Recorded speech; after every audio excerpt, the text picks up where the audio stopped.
Hello everyone. आप सभी का हमारे चैनल पे स्वागत है बच्चों। तो अभी जो राजस्थान बोर्ड का मॉडल पेपर आया है विज्ञान का, उसका फुल सोल्यूशन लेके आज हम आए हैं, क्वेश्चन विद आंसर्स। ठीक है, तो बिना किसी देरी के वीडियो को स्टार्ट करते हैं। बाकी सब कुछ मैंने पढ़ा रखा है, एक बार डिस्क्रिप्शन आप ज़रूर चेक कर लीजिएगा। कह रहे संकुचन संकुचन के समय पर हृदय के अंदर रक्त के पश्च प्रवाह को रोकता है। कौन रोकता है? वाल्व, निलय की दीवार, आलिंद की दीवार, या फिर सभी? नहीं, जो वाल्व होता है वो रोकता है। ठीक है। अगला क्वेश्चन है, एक न्यूरॉन में विद्युतीय संकेतों का रासायनिक संकेतों में परिवर्तन कहाँ पर होता है? तो ये होता है ध्रुमाशय पर।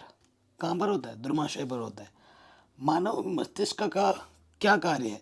सोचना, संतुलन बनाना, हृदय स्पंदन। तो आंसर होगा उपरोक्त सभी।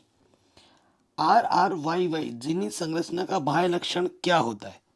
ठीक है, तो ये होता है गोल पीला। ठीक है। अगला क्वेश्चन है, आपतन कोण का मान कितना होता है? ठीक है, तो ये होता है परावर्तन कोण के समान। परावर्तन कोण के समान होता है। ऑप्शन नंबर बी बिल्कुल सही हो जाएगा। कहीं पे भी डाउट हो आप प्रश्न को एक बार दोबारा जरूर देखें। कह रहे हैं बाह्य आघातों से आंख की सुरक्षा कौन करता है? तो बाह्य आघातों से सुरक्षा जो करता है वो कॉर्निया करता है। ठीक है। कह रहे हैं यदि किसी परिपथ में एक कूलाम आवेश को प्रवाहित करने में 1 जूल का कार्य करना पड़े तो बिंदुओं के बीच का विभवांतर कितना होगा? 1 कूलाम है, 1 जूल है, तो कितना होगा? 1 वोल्ट होगा। विभवांतर पूछा है तो वोल्ट होगा। तालक चालक तार का प्रतिरोध निम्न में से किस पर निर्भर नहीं करता है? ठीक है, किस पर निर्भर? चालक तार की लंबाई पर, अनुप्रस्थ काट के क्षेत्र पर, अच्छा नहीं करता। उपरोक्त से दोनों, उपरोक्त में से कोई नहीं। तो चालक के तार की लंबाई पर भी निर्भर करता है, अनुप्रस्थ काट के क्षेत्रफल पर निर्भर करता है। तो आंसर आएगा उपरोक्त में से कोई नहीं। वातावरण में लोहे के ऊपर भूरी परत चढ़ने की प्रक्रिया को हम क्या कहते हैं? तो उसे हम संक्षारण कहते हैं। क्या कहते हैं? संक्षारण। अगले प्रश्न में आ जाओ। यहाँ पर है 2CH3CH प्लस Na2CO3। क्या देगा यहाँ पर? ये जो ये प्रोडक्ट है ये क्या बनेगा? ठीक है, ये आपको बताना है। तो ये बनेगा 2CH3CONa बनेगा। ठीक है, ये बनेगा। आगे बढ़ते हैं। कह रहे धातु संयोजकता कोष से इलेक्ट्रॉन त्याग कर किस का किसका निर्माण करती है? ये आपको बताना है। तो ये निर्माण करती है धनायन का। इलेक्ट्रॉन त्याग दे रही है तो ये धनायन का निर्माण करेंगी। कह रहे O3 किसका रासायनिक सूत्र है? तो O3 ओजोन का रासायनिक सूत्र है। दांतों का दंत क्षय पीएच का मान कितना होने पर शुरू होता है? तो जो दंत क्षय स्टार्ट होता है 5.5 से, जब कम हो जाता है पीएच का मान मुंह का, तब शुरू होता है। पुष्प में नर जनन भाग, इसका नाम क्या है? तो नर जनन भाग का जो नाम होता है वो होता है पुंकेसर। क्या होता है? पुंकेसर। आगे बढ़ते हैं। विद्युत चुंबक बनाया जाता है किसके द्वारा? तो विद्युत चुंबक बनाया जाता है आपके नरम लोहे से। किससे? नरम लोहे से। तो ये क्वेश्चन भी आपका आराम से बन गया। आगे बढ़ते हैं, अगले प्रश्न में आ जाते हैं। कह रहे लार में पाए जाने वाले एंजाइम को लारीय कहते हैं, डैश कहते हैं, लारीय एमाइलेज कहते हैं। यहाँ पर क्या आ जाएगा? एमाइलेज। ठीक है, एमाइलेज कहते हैं। प्रकृति में सबसे अधिक क्रियाशील तत्व कौन सी है? फ्लोरीन। कौन है भाई? फ्लोरीन है। मादा में अंडाशय की संख्या कितनी होती है? 1 जोड़ी होती है। ठीक है, अंडाशय की संख्या 1 जोड़ी होती है। नल के जल का पीएच मान कितना होता है? तो नल के जल का पीएच मान 7 से 8 होता है। जल का अपवर्तनांक कितना होता है? जल का अपवर्तनांक 1.33 होता है। ठीक है। वोल्ट मीटर को सदैव परिपथ में किस में जोड़ा जाता है? तो वोल्ट मीटर को श्रेणी क्रम में जोड़ा जाता है और अमीटर को समांतर क्रम में। हम सभी हरे पौधे एवं नील हरित शैवाल जिनमें प्रकाश संश्लेषण की क्षमता पाई जाती है क्या कहलाते हैं? ठीक है, प्रकाश संश्लेषक कहलाते हैं। क्या कहलाते हैं? प्रकाश संश्लेषक। संश्लेषक कहलाते हैं। ठीक है, आगे बढ़ जाते हैं। कह निम्नलिखित तत्वों के युग्मों के संयोजन से बनने वाले स्थिर द्विआधारी यौगिकों के सूत्र दीजिए। ठीक है, Mg से, Mg और Cl2 से क्या बनता है? ठीक है, तो Mg और Cl2 से जो बनता है वो बनता है लैक्टिक अम्ल। ठीक है, ये सेकंड वाले का, सॉरी, दही की उपस्थिति में अम्ल का रासायनिक जो इसका जो नाम है वो है लैक्टिक अम्ल। वो हमारा क्या है, लैक्टिक अम्ल। दही में उपस्थित अम्ल का रासायनिक नाम लैक्टिक अम्ल होता है। MgCl2 से क्या बनेगा, MgCl2, मैग्नीशियम क्लोराइड। ठीक है जी, आगे बढ़ते। हीरा विद्युत का चलन नहीं करता है, क्यों? देखो, हीरा में कोई मुक्त इलेक्ट्रॉन नहीं पाए जाते, इसीलिए ये विद्युत का चलन नहीं करता है, ये आप लिख दोगे। कार्बन का परमाणु क्रमांक कितना होता है? कार्बन का परमाणु क्रमांक 6 होता है, बच्चों को पता है। ठीक। तंत्रिका तंत्र की संरचनात्मक एवं क्रियात्मक इकाई क्या होती है? तो ये होती है भाई न्यूरॉन। क्या होते हैं? न्यूरॉन। प्लाज्मोडियम में जनन किस विधि के द्वारा होती है? तो ये होता है अलैंगिक जनन के द्वारा। किसके द्वारा? अलैंगिक जनन। वक्रता त्रिज्या और फोकस दूरी में क्या संबंध होता है? तो वक्रता त्रिज्या फोकस दूरी में, फोकस दूरी वक्रता त्रिज्या की आधी होती है। मुख्य अक्ष क्या होता है? तो देखो, मैं बोल दे रहा हूँ, आप लिख लेना। मुख्य अक्ष क्या होता है? मुख्य अक्ष वह रेखा है जो वृत्त के केंद्र से होकर गुजरती है और वृत्त को 2 बराबर भागों में विभाजित करती है। ठीक है, ये आप लिख दोगे। कोई भी डाउट हो या दिक्कत हो, प्रश्न को दोबारा देख सकते हैं। क्या कारण है कि चुंबकीय क्षेत्र रेखाएं एक दूसरे को प्रतिच्छेद नहीं करती हैं? देखो, इसका कारण है चुंबकीय क्षेत्र रेखाएं एक दूसरे को प्रतिच्छेद नहीं करती हैं क्योंकि इसमें चुंबकीय क्षेत्र की तीव्रता में असमानता आ जाएगी, यही कारण है। पर्यावरण में विघटन करने वाले जीवों की भूमिका लिखिए। तो वे अपशिष्ट पदार्थों को अपघटित करके पुनः उपयोग बनाने में करते हैं। वे मिट्टी की उर्वरा क्षमता को बढ़ाते हैं, पारिस्थितिक तंत्र को संतुलन में बनाए रखते हैं। ये आप कॉपी में लिख दोगे, 1 नंबर में 2-3 पॉइंट लिख दोगे तो काम चल जाएगा। अब आते हैं खंड बॉ में। ठीक है, खंड बॉ में आ जाओ। कह रहे हैं यौगिक एक्स और एल्यूमिनियम का उपयोग रेल की पटरियों को जोड़ने के लिए किया जाता है। तो ये एक्स क्या होगा? तो ये होता है क्रोमियम ऑक्साइड। क्या होता है? Chromium oxide, Cr2O3। अभिक्रिया का नाम बताना है आपको, तो इसका नाम है क्रोमियम ऑक्साइड एल्यूमिनियम वेल्डिंग। इसे कहा जाता है एल्यूमिनियम वेल्डिंग। इसकी अभिक्रिया भी लिख के बताओ, तो अभिक्रिया क्या हो जाएगी? Cr2O3 2 एल्यूमिनियम बनेगा Al2O3 प्लस 2Cr। ये इसकी रिएक्शन होगी। अगले प्रश्न में आ जाते। कह रहे हैं विकृत गंधिता को समझाइए। ठीक है, विकृत गंधिता क्या होता है आप भली बात ही जानते हैं। देखो, मैं यहाँ पे आंसर लिख के लाया हूँ, आपके सामने रखता हूँ। विकृत गंधिता एक ऐसी स्थिति है जिसमें भोजन के खराब होने के कारण एक अप्रिय गंध उत्पन्न होती है। यह स्थिति बैक्टीरिया या अन्य सूक्ष्म जीवों की क्रिया के कारण होती है। विकृत गंधिता के कारण भोजन खाने योग्य नहीं रह जाता है और इसका सेवन करने से स्वास्थ्य संबंधी समस्याएं हो सकती हैं। विकृत गंधिता के लक्षण क्या है? भोजन में बदबू आएगी, भोजन का रंग, बनावट, स्वाद में परिवर्तन हो जाएगा और भोजन में मोल्ड या सूक्ष्म जीवों का विकास हो जाएगा। ठीक है, रोकने के क्या उपाय? भोजन को अच्छी तरह से ढककर रखें, भोजन को कमरे के तापमान पर अधिक समय तक ना रखें, भोजन को फ्रिज में रखते समय उचित तापमान पर रखें। तो इस तरीके से हम उसको बचा सकते हैं। कह रहे 4 प्रक्रियात्मक समूह के नाम बताइए। तो 4 प्रक्रियात्मक समूह के जैसे एल्डिहाइड है, कीटोन है, एल्कोहलिक ग्रुप है ना, कार्बोक्सिलिक ग्रुप है। तो ये 4 नाम लिख दोगे। ठीक है, अगले प्रश्न पे आ जाओ। देखो, आप हाइड्रोक्सिल समूह लिख सकते हो OH, एमीन समूह लिख सकते हो NH2, कार्बोक्सिलिक समूह लिख सकते हो COOH।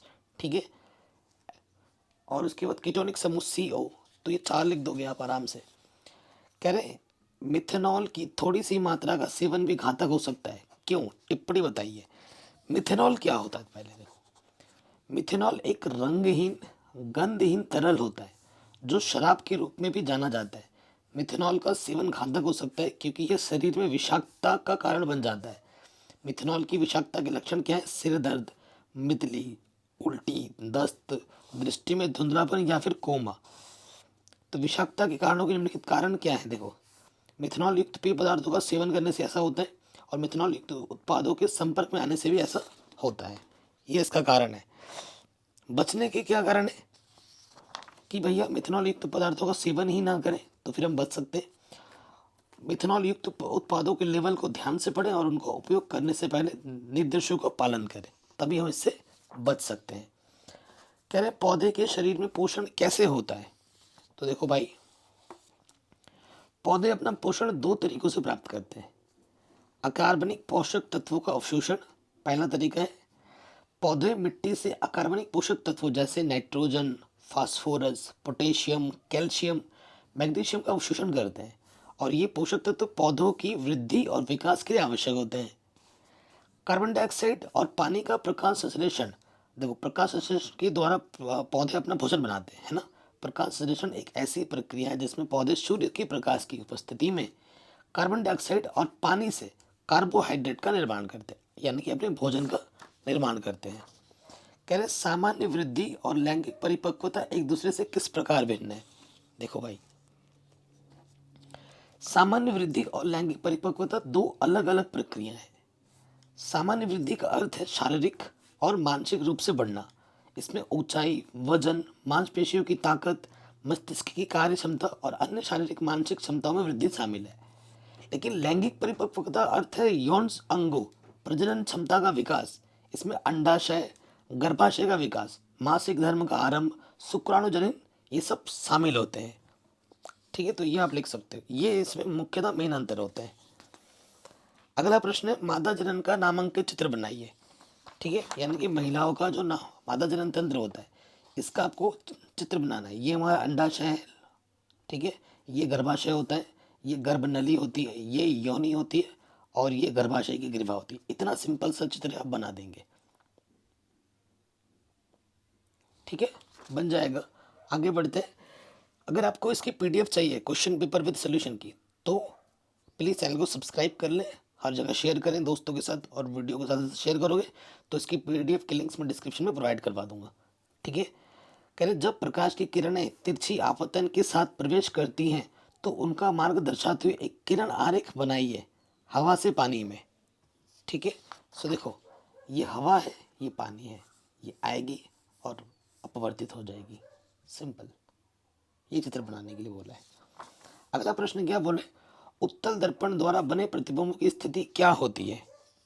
ठीक है, तो वो स्थिति जो चार्ट है वो आपको लिखना है यहाँ पे। देखो, उत्तल दर्पण द्वारा बने प्रतिबिंब हमेशा आभासी होते हैं। आभासी प्रतिबिंब का अर्थ है कि वह वास्तव में वस्तु के सामने नहीं होता, बल्कि दर्पण के पीछे होता है। उत्तल दर्पण द्वारा बने प्रतिबिंब की स्थिति वस्तु की स्थिति पर निर्भर करती है। यदि वस्तु दर्पण ध्रुव और फोकस के बीच स्थित है तो प्रतिबिंब दर्पण के पीछे ध्रुव और फोकस के बीच बनता है। प्रतिबिंब का आकार वस्तु के आकार से छोटा होता है और सीधा होता है, ये पहला केस है। दूसरी स्थिति क्या है, यदि वस्तु दर्पण के फोकस पर स्थित है तो प्रतिबिंब दर्पण के पीछे फोकस पर बनता है, और प्रतिबिंब का आकार वस्तु के आकार के बराबर होता है और सीधा होता है। अगली स्थिति क्या है, यदि वस्तु दर्पण के फोकस से आगे स्थित है तो प्रतिबिंब दर्पण के पीछे फोकस और दर्पण के पीछे की अनंतता के बीच बनता है, और प्रतिबिंब का आकार वस्तु के आकार से बड़ा होता है और सीधा होता है। ये तीन स्थिति हैं। ठीक है, अगला प्रश्न है चुंबकीय छिद्र रेखाओं के गुण आपको बताने। सो देखो, 2 नंबर में गुण पूछा गया। तो चुंबकीय छिद्र रेखाएं हमेशा बंद वक्र में होती हैं, क्लोज कर्व होता है। चुंबकीय छिद्र रेखाओं की दिशा उस दिशा में होती है जिसमें एक छोटी चुंब की सुई को बल रेखाओं के साथ रखा जाए तो वह मुड़कर हमेशा उत्तर दक्षिण दिशा में जाके ठहरेगा। चुंबकीय छिद्र रेखाओं की तीव्रता उस स्थान पर अधिक होती है जहां रेखाएं अधिक घनी होती हैं। ठीक है, चुंबकीय छिद्र रेखाएं एक दूसरे को कभी नहीं काटती, ये इसके गुण है। ठीक, आगे बढ़ते हैं। कह रहे लघुपतन से आप क्या समझते हैं, शॉर्ट सर्किट से आप क्या समझते हैं, ये आपको बताना है। सो देखो भाई, विद्युत परिपथ में किसी दो बिंदुओं के बीच प्रतिरोध शून्य हो जाने की स्थिति को लघुपतन कहते हैं। लघुपतन के कारण परिपथ में बहुत अधिक धारा प्रवाहित होने लगती है, जिससे परिपथ के साधनों को क्षति पहुंचती है। लघुपतन के कारण उत्पन्न होने वाली समस्या को कम करने के लिए परिपथ में सुरक्षा उपकरण जैसे फ्यूज का प्रयोग किया जाता है। फ्यूज परिपथ में अधिक धारा प्रवाहित होने पर पिघल जाता है और परिपथ को तोड़ देता है, और इससे हमारे उपकरण की सुरक्षा हो जाती है। कह रहे दैनिक जीवन में कोई 4 गतिविधियां सुझाइए जो पर्यावरण के अनुकूल हो। ठीक है, पर्यावरण के अनुकूल हो। तो सबसे पहला चीज़ है कम बिजली का उपयोग करें। घर में फ्रिज, पंखा, टीवी आदि जैसे उपकरणों का उपयोग कम से कम करें। ठीक है, अगर उपयोग नहीं कर रहे तो उन्हें बंद रखें। कम पानी का उपयोग करें। नहाते समय नल को बंद रखें। जब साबुन लगा रहे हो तो बाल धो रहे हो तो टॉयलेट फ्लश को कम करें। कम कचरा उत्पन्न करें। प्लास्टिक, कागज, धातु जैसे सामग्रियों का उपयोग कम से कम करें या फिर ना करें। पर्यावरण के अनुकूल परिवहन का प्रयोग करें। पैदल चलें, साइकिल चलाएं या फिर सार्वजनिक परिवहन का उपयोग करें। इन गतिविधियों से हम पर्यावरण को स्वच्छ रख सकते हैं। कह रहे क्या होता है जब, ठीक है, जिंक धातु को कॉपर सल्फेट में घोला जाता है। तो देखो, जब जिंक धातु को कॉपर सल्फेट में घोला जाता है तो जिंक सल्फेट बनता है और कॉपर धातु अलग हो जाती है। ये आप लिख देंगे। जब जिंक धातु को कॉपर सल्फेट में घोला जाता है तो एक रासायनिक अभिक्रिया होती है जिसमें जिंक धातु कॉपर को उसके घोल से विस्थापित कर देता है। ये देखो, जिंक है, ये कॉपर सल्फेट है, तो Zn और SO4, ZnSO4 जिंक सल्फेट हो गया, बेचारा कॉपर अलग हो गया, तो ये एक विस्थापन अभिक्रिया देता है। ठीक है, उसके बाद क्या बोला, तनु सल्फ्यूरिक अम्ल में जिंक धातु मिलाई जाती है तो क्या होता है। ठीक है, ये आपको बताना है। तो देखो, जब तनु सल्फ्यूरिक अम्ल में जिंक धातु मिलाई जाती है तो एक रासायनिक अभिक्रिया होती है जिसमें जिंक धातु सल्फ्यूरिक अम्ल से हाइड्रोजन गैस को मुक्त करता है। ये जिंक है, ये सल्फ्यूरिक अम्ल है, तो क्या बना, ZnSO4। ठीक है, जिंक सल्फेट और बेचारा हाइड्रोजन गैस अलग हो गया। ठीक है, तो ये क्वेश्चन भी आपका आराम से बन गया। आगे बढ़ते हैं। कह रहे हैं निम्नलिखित में से प्रत्येक को एक एक उदाहरण देकर समझाइए। संयोजन अभिक्रिया क्या होता है, वियोजन अभिक्रिया, परिभाषा और एक उदाहरण जरूर देना है। संयोजन अभिक्रिया क्या होती है। संयोजन अभिक्रिया वह अभिक्रिया है जिसमें 2 या 2 से अधिक पदार्थ मिलकर एक नया पदार्थ बनाते हैं। जैसे H2 + O2 क्या बनाया, H2O। तो संतुलित रासायनिक समीकरण ये नहीं है, तो 2 से गुणा कर देंगे और यहाँ पर 2 से गुणा करेंगे। ठीक है, तो ये संयोजन अभिक्रिया का एक उदाहरण भी हमने दे दिया। उसके बाद विस्थापन अभिक्रिया। विस्थापन अभिक्रिया में क्या होता है, देखो ये गलत है। विस्थापन अभिक्रिया वह अभिक्रिया जिसमें एक तत्व दूसरे तत्व को उसके यौगिक से विस्थापित कर देता है। ठीक है, जैसे ये ZnCuSO4 है, तो इसने क्या किया, ZnSO4 हो गया, बेचारा कॉपर अलग हो गया, तो ये विस्थापन अभिक्रिया है। ठीक है जी। अगले प्रश्न में हमसे क्या बोल रहे हैं, पादप हार्मोन से आप क्या समझते हैं, किन्हीं 2 पादप हार्मोन के नाम एवं एक एक कार्य लिखिए। तो देखो भाई, पादप हार्मोन जिन्हें हम फाइटो हार्मोन भी कहा जाता है, पौधों में पाए जाने वाले रासायनिक पदार्थ होते हैं जो पौधे की वृद्धि, विकास और कार्यों को नियंत्रित करते हैं। पादप हार्मोन पौधे में अल्प मात्रा में पाए जाते हैं, लेकिन इनका पौधों के जीवन पर महत्वपूर्ण प्रभाव पड़ता है। 2 पादप हार्मोन के बारे में बता रहा हूँ, जैसे कि सिग्नल अणु है और नियामक अणु है। ठीक है, ये हार्मोन के पौधे के एक भाग से दूसरे भाग में संदेश भेजने के लिए उपयोग किए जाते हैं। और नियामक अणु क्या होता है, ये हार्मोन पौधे के विकास और कार्यों को नियंत्रित करने के लिए उपयोग किए जाते हैं। अब 2 पादप हार्मोन है, एक तो है ऑक्सिन, एक है जिबरेलिन, बहुत ही फेमस। ऑक्सिन का काम क्या होता है, यह हार्मोन पौधे की वृद्धि और विकास को नियंत्रित करता है। यह कोशिकाओं की लंबाई को बढ़ाने में मदद करता है। और जिबरेलिन क्या करता है, यह हार्मोन पौधे की लंबाई में वृद्धि, बीज अंकुरण, पुष्पन को नियंत्रित करता है। ठीक है, या फिर आपको क्या बताना है, मानव के अग्र मस्तिष्क के विभिन्न भागों के नाम एवं कार्य लिखिए। ठीक है, तो मानव का जो अग्र मस्तिष्क में कई भाग से मिलकर बन रहा होता है, जैसे कि सोमात्मक पृष्ठिका, यह सोचने, निर्णय लेने, भाषा, नैतिकता और निर्णय नियंत्रण के कार्यों के लिए जिम्मेदार होता है। फिर आता है परियंकिमितात्मक पृष्ठिका, यह शरीर की स्पष्टता, स्पाइसेस, जानकारी, रुचि और स्पष्टीकरण के क्षेत्र में सहायक होता है। तरलात्मक पृष्ठिका, इस भाग में ध्यान, स्मृति, संवाद के कार्य नियंत्रित होते हैं। और पश्चात्मक पृष्ठिका में क्या होता है, यह दृश्य, रंग, रूप की प्रक्रियाओं को इनके लिए महत्वपूर्ण होता है। ठीक है, तो ये सारा चीज होता है। इन भागों की सहायता से हम भाषा, स्मरण, ध्यान, निर्णय, शारीरिक गतिविधियों को नियंत्रित करते हैं। ये अग्र मस्तिष्क के विभिन्न क्षेत्र हमारे संचार, सोच और क्रियाओं के लिए संचालित करने में महत्वपूर्ण भूमिका का निर्वहन करते हैं। ठीक है, अगले प्रश्न में आ जाते हैं। मेंडल में द्विसंकरण के नियम को समझाइए। ठीक है, बहुत ही इंपॉर्टेंट क्वेश्चन है और ये हर साल हर बोर्ड एग्जाम में आता है। तो देखो, ग्रेगर जॉन मेंडल ने द्विसंकरण के नियमों को पहली बार 1865 में अपने शोध पीस ऑफ माइंड में प्रस्तुत किए थे। ये संकरण उन्होंने हेरिडिटी गुणों की विशेषताओं के संगठन और वितरण को समझने के लिए किए थे। इसे मेंडल के द्विसंकर संकरण कहा जाता है और इसमें तीन मुख्य भाग है, तीन मुख्य नियम है। नियम विरोधित गुण, लॉ ऑफ सेग्रेगेशन। इस नियम के अनुसार हर जीव के जीनोम में हर गुण के लिए दो आले होते हैं जिन्हें एकमात्र प्रजनन से विरोधित गुणों का संयोजन होता है।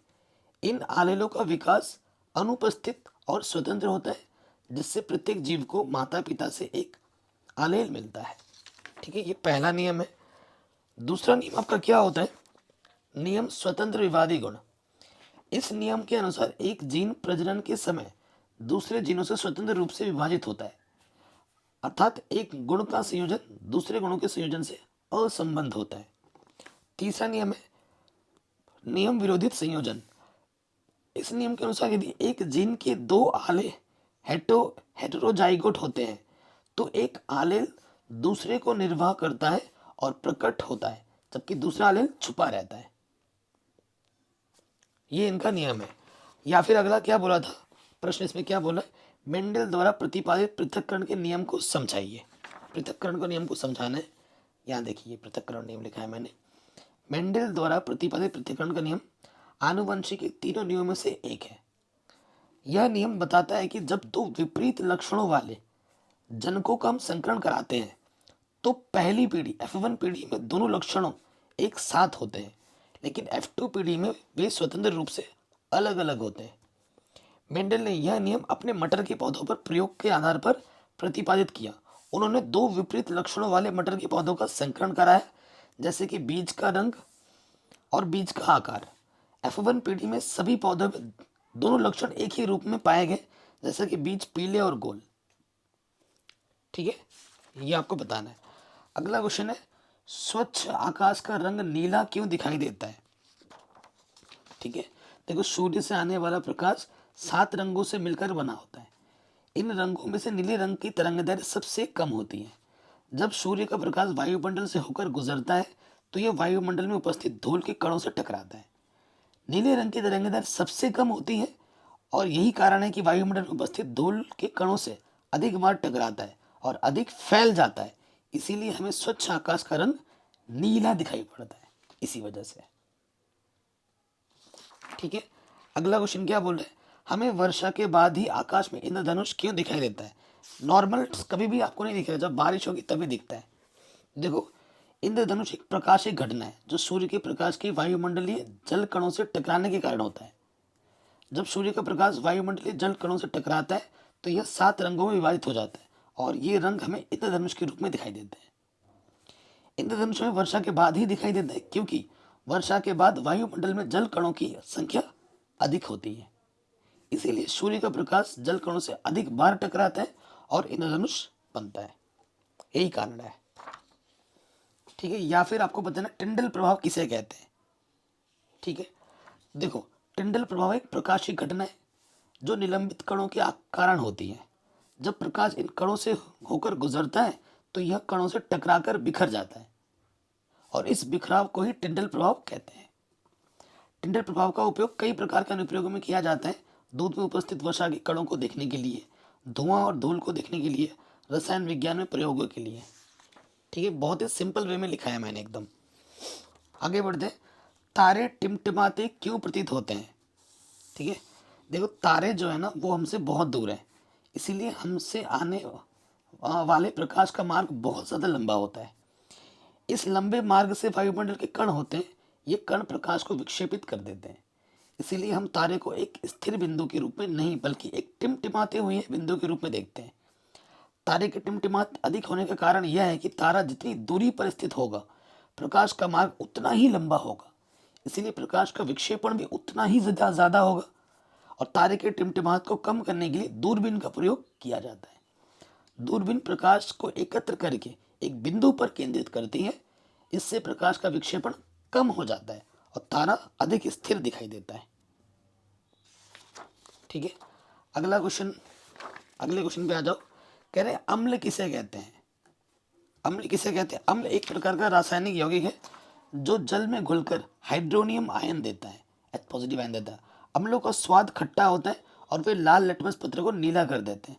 कुछ उदाहरण मैं बताऊं अम्ल के, जैसे है हाइड्रोक्लोरिक अम्ल HCl, सल्फ्यूरिक अम्ल H2SO4, नाइट्रिक अम्ल HNO3, सिट्रिक अम्ल C6H8O7, एसिटिक अम्ल CH3COH। ये उनके उदाहरण है। अगले प्रश्न पे आ जाओ। कह रहे हैं क्या होता है जब कोई अम्ल धातु के साथ अभिक्रिया करता है? तो हाइड्रोजन गैस को मुक्त करती है, आप जानते ही हैं। देखो, जब कोई अम्ल धातु के साथ अभिक्रिया करता है तो धातु हाइड्रोजन गैस के रूप में मुक्त होती है और धातु का नमक बनता है। जैसे ये देखिए, ये अम्ल है, ये धातु है, सोडियम प्लस HCl, क्या बना? NaCl, और ये क्या बना? हाइड्रोजन गैस उत्पन्न हुआ। ये आप एग्जाम में लिख देंगे। ठीक है, अगले प्रश्न पे आ जाओ। क्या बोल रहा है? या फिर अधात्विक ऑक्साइड की प्रकृति कैसी होती है, ये आपको बताना है। तो देखो भाई, अधात्विक ऑक्साइड की प्रकृति अम्लीय होती है और ये ऑक्साइड जल में घुलकर अम्ल बनाते हैं। अधात्विक ऑक्साइड के कुछ उदाहरण है, जैसे सल्फर डाइऑक्साइड, ये अधात्विक ऑक्साइड है। कार्बन डाइऑक्साइड, ये भी अधात्विक ऑक्साइड है। नाइट्रोजन डाइऑक्साइड NO2, ये भी हमारा अधात्विक ऑक्साइड है। क्लोरीन डाइऑक्साइड ClO2, ये भी अधात्विक ऑक्साइड है। ठीक है, अगले प्रश्न में आ जाओ। कह रहे विरंजक चूर्ण का रासायनिक सूत्र लिखते हुए कोई 3 उपयोग बताइए। तो विरंजक चूर्ण का रासायनिक सूत्र क्या होता है? CaOCl2। CaOCl2, ये गलत लिखा हुआ है यहाँ पर, CaOCl2 होता है। यह विरंजक रोगाणुरोधी और क्लोरीनीकरण एजेंट के रूप में प्रयोग किया जाता है। इसका उपयोग क्या है? कपड़ों को विरंजित करने के लिए। विरंजक चूर्ण कपड़ों से रंग और दाग हटाने के लिए प्रयोग किया जाता है, कपड़े धोने में। जल को रोगाणु मुक्त करने के लिए किया जाता है। लकड़ी को संरक्षित रखने के लिए भी किया जाता है इसका उपयोग। विरंजक चूर्ण का उपयोग सावधानी बरतनी चाहिए क्योंकि यह त्वचा और आंखों के लिए बहुत ज्यादा हानिकारक होता है, ये ध्यान रखना है।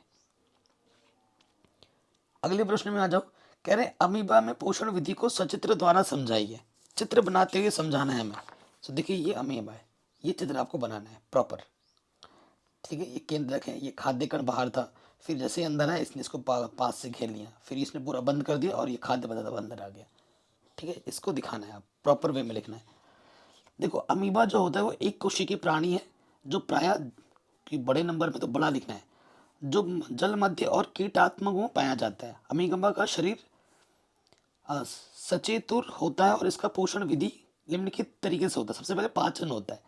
अमीबा अपने पैसेडियम को बदलती रहती है ताकि उसका शरीर प्रभावी हो सके। जब यह कोई भोजन परिस्थिति में होती है तो उसका शरीर अपने आसपास के पर्यावरण से पाचनात्मक तत्वों को घेरना शुरू कर देता है।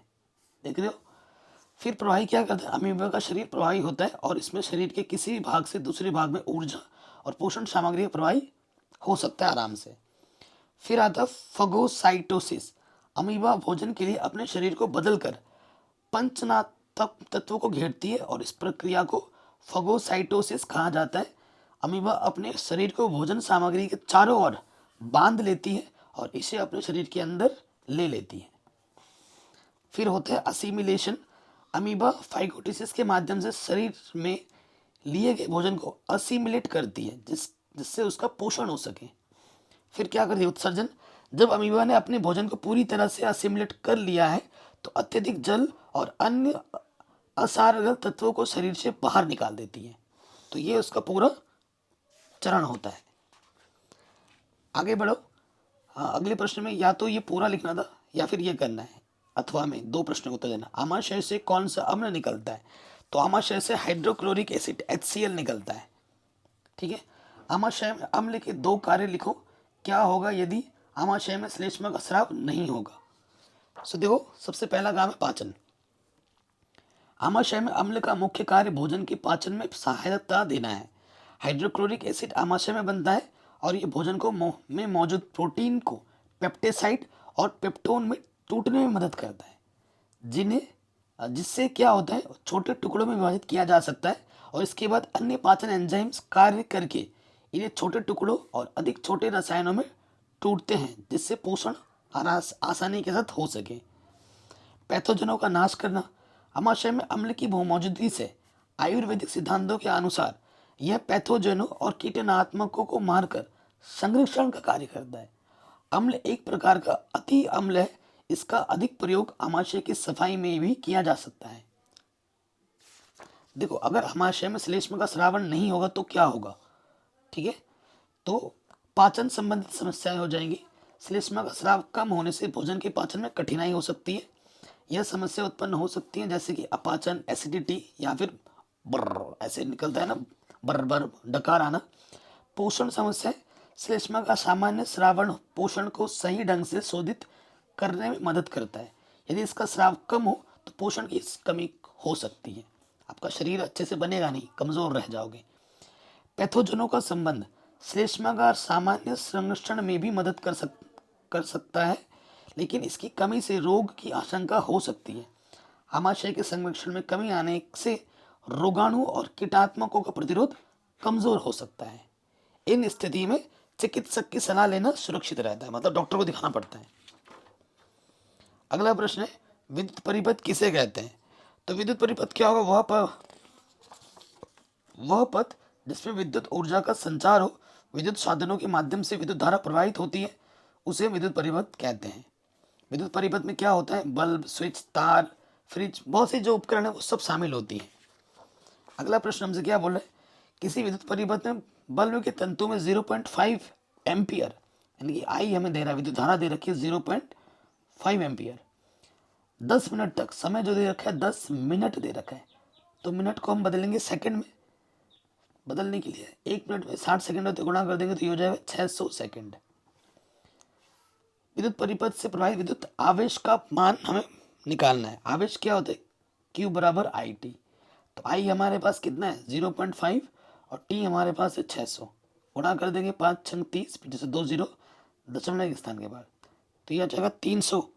और आवेश का मात्रक क्या होता है? कूलम। यह आंसर आ जाएगा। अगले प्रश्न पे आ जाओ, ठीक है, आखिरी अथवा में आखिरी प्रश्न चल रहा है, प्रतिरोध किसे कहते हैं? तो प्रतिरोध एक विद्युत संबंधित धातु उपकरण या तार की विशेषता है जो विद्युत धारा के प्रवाह को रोकती है। यह विद्युत संवेग और ऊर्जा के घातक रूप में प्रभावी होता है, और इसकी मात्रक क्या होती है? ओम होती है। इसका जो मात्रक होता है वो क्या होता है? ओम होता है, ठीक है। किसी चालक तार का प्रतिरोध किन किन चीजों पर निर्भर करता है? ठीक है, चालक के मटेरियल पर निर्भर करता है कि किस तरीके का पदार्थ, प्रकृति पर निर्भर करता है। यहाँ पर मांसपेशी लिखा हुआ है, तो यहाँ पर चालक की प्रकृति पर निर्भर करेगा। चालक का तार का प्रतिरोध उसके बने होने वाले धातु और उपद्रवों पर निर्भर करता है, ठीक है।